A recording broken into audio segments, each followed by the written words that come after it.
Bangla cartoon সবসময় আপনাদের জন্য বেস্ট কন্টেন্ট নিয়ে আসে, তাই এখনই তাকে সাবস্ক্রাইব করে রাখুন। এক জঙ্গলের গভীরে থাকত 3 বন্ধু, খরগোশ, কাক আর ইঁদুর।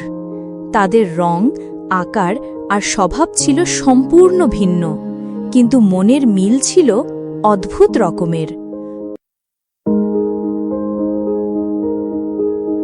আহা, আজকে আমি অনেক মিষ্টি মিষ্টি ঘাস খেয়েছি। আজকের দিনটা আমার খুব ভালো কেটেছে। তবে খেয়াল রেখো খরগোশ ভাই, নরম ঘাস খেতে খেতে গভীর জঙ্গলের দিকে চলে যেও না। ওইদিকে অনেক হিংস্র পশু আছে, আমি আকাশ থেকে দেখেছি।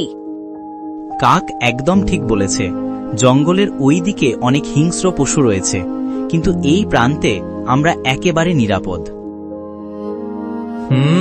তোমরা ঠিকই বলেছ, হিংস্র পশুরা এই প্রান্তে আসে না। তবে সাবধানে থেকো খরগোশদা, কাল রাতে আমি শিয়ালের ডাক স্পষ্ট শুনেছি। আমার মনে হয় শিয়াল এই আশেপাশেই ঘোরাঘুরি করছে। সাবধানে তো থাকবই, তবে আমি শিয়ালের থেকে বেশি জোরে দৌড়তে পারি। শিয়াল আসলেই আমি দৌড়ে গর্তে ঢুকে পড়ব। তাছাড়াও যার তোমাদের মতন এমন বন্ধু রয়েছে, তার কেউ কোনো ক্ষতি করতে পারবে না। সত্যি, আমরা বিপদে আপদে সর্বদা একে অপরকে সাহায্য করি। আমরা 3 জনে সত্যিই খুব ভালো বন্ধু। খরগোশ নরম ঘাস খেত, কাক উড়ে উড়ে নতুন খবর আনত, আর ইঁদুর গর্তে লুকিয়ে শস্য মজুত করত।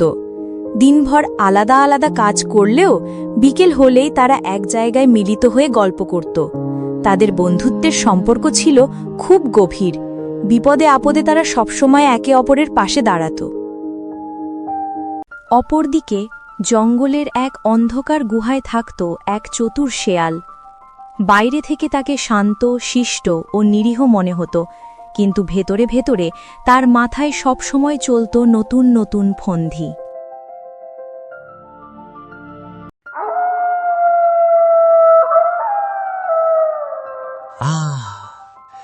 কতক্ষণ ঘুমালাম কে জানে, কিন্তু শুধু ঘুমিয়েই তো থাকা যায় না। এবার শিকার করতে বেরোতে হবে। আমি শুনেছি জঙ্গলের ওই প্রান্তে নাকি একটা মোটা সুস্বাদু হৃষ্টপুষ্ট খরগোশ থাকে। যে করে হোক তাকে শিকার করতেই হবে। কিন্তু খরগোশকে ধরতে গেলেই সে দৌড়ে গর্তে ঢুকে যাবে। কি করা যায়, কি করা যায়? একটা বুদ্ধি এসেছে। আগে আমি ওর বন্ধু সাজব, তারপর সুযোগ বুঝেই ওকে খেয়ে ফেলব। হ্যাঁ, প্ল্যানটা একেবারে সঠিক।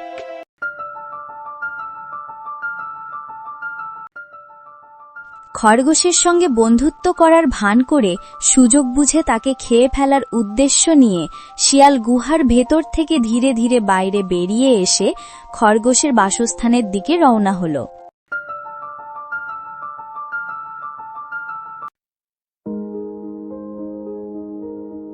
ওই তো, ওইখানে খরগোশটা ঘাস খাচ্ছে। যদি আমি সরাসরি কাছে যাই, তাহলে সে হয়তো আমার কথা শুনবে না, তৎক্ষণাৎ গর্তে ঢুকে যাবে। তাই আগে আড়ালে বসে একটু প্রশংসা করে তার আস্থা জেতা দরকার।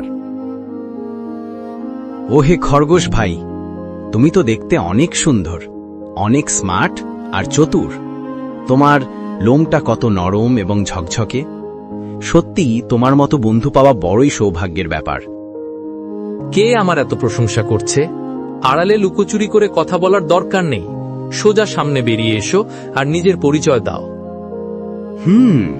খরগোশ ভাই, আমি বেরিয়ে আসছি, কিন্তু তুমি একটুও ভয় পেও না। আমি শুধু তোমার সাথে বন্ধুত্ব করতে চাই। তুমি কেন এসব বলছো?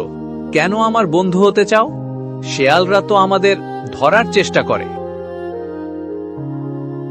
ওহ খরগোশ ভাই, তুমি আমাকে ভুল বুঝো না। আমি তো সত্যিই তোমার গুণের ভক্ত। আরে, সবাই বলে তুমি নাকি এত দ্রুত দৌড়াতে পারো যে হরিণও তোমার সাথে পাল্লা দিতে পারে না।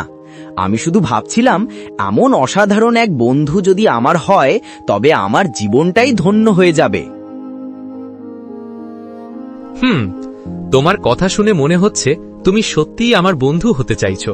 চলো তাহলে আমরা গল্প করি।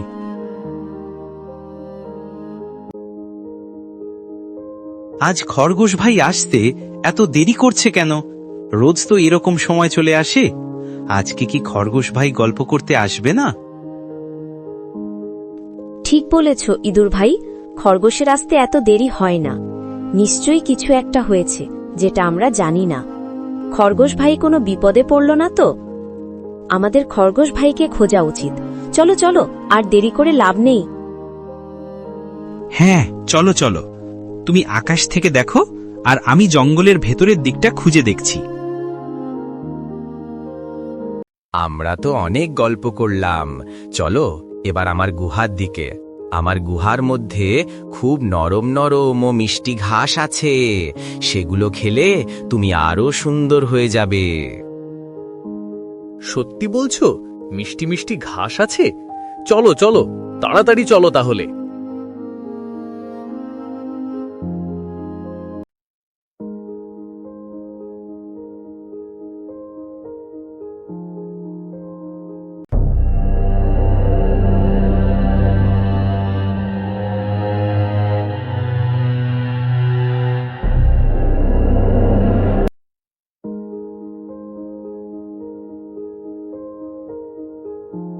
কোথায় যাচ্ছ ইঁদুর ভাই? আমি খরগোশকে খুঁজে বেড়াচ্ছি। তুমি তাকে কোথাও দেখেছ? হ্যাঁ, দেখেছি। খরগোশ অনেকক্ষণ ধরে শেয়ালের সাথে গল্প করছিল, তারপর তারা শেয়ালের গুহার দিকে গেছে। এই রে, আমার মনে হয় শিয়াল খরগোশকে তার মিষ্টি মিষ্টি কথায় ভুলিয়ে তাকে খেয়ে ফেলার জন্য গুহায় নিয়ে গেছে। এখন কি যে করা যায়? শোনো ভাই, আমি এই পাশেই হাতিকে দেখলাম। তোমরা হাতিকে সঙ্গে নিয়ে তাড়াতাড়ি গুহার দিকে চলে যাও। হাতির শক্তির সামনে শিয়াল টিকতে পারবে না।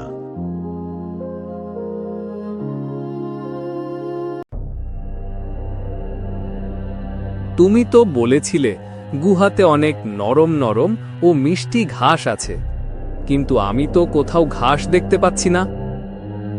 বোকা খরগোশ, আমি প্ল্যান বানিয়েছিলাম যে তোর বন্ধু সেজে তোকে এখানে নিয়ে এসে তোকে খেয়ে ফেলবো। আজ তোকে আমার হাত থেকে কেউ বাঁচাতে পারবে না। আমার অনেক দিনের স্বপ্ন ছিল খরগোশের নরম মাংস খাওয়ার, আজ তা পূর্ণ হবে।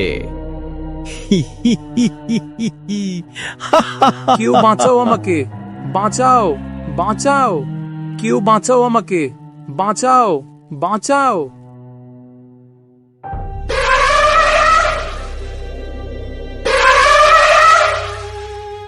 আরে বাবা, এটা তো হাতির শব্দ। হাতি কি তবে এখানে চলে এসেছে?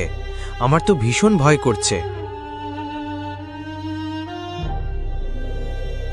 করে শেয়ালের বাচ্চাটা, তোর এত বড় সাহস হয়েছে? খরগোশকে মিষ্টি মিষ্টি কথায় ভুলিয়ে তাকে এখানে নিয়ে এসে তার মাংস খাওয়ার পরিকল্পনা করেছিস? দাঁড়া, আজ তোকে আমি মেরেই ফেলবো। পালারে পালা, না হলে হাতির বাচ্চাটা আমাকে মেরেই ফেলবে।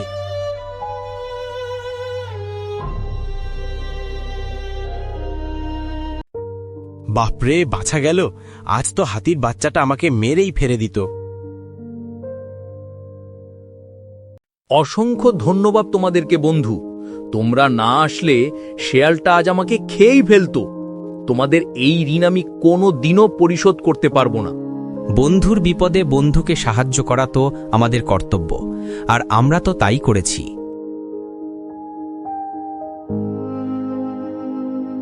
এরপর থেকে তারা প্রতিদিন বিকালে মিলিত হয়ে গল্প করত। হাতির ভয়ে শিয়ালও আর খরগোশকে ধরার চেষ্টা করত না। তারা সবাই জঙ্গলে শান্তিতে বসবাস করতে লাগল।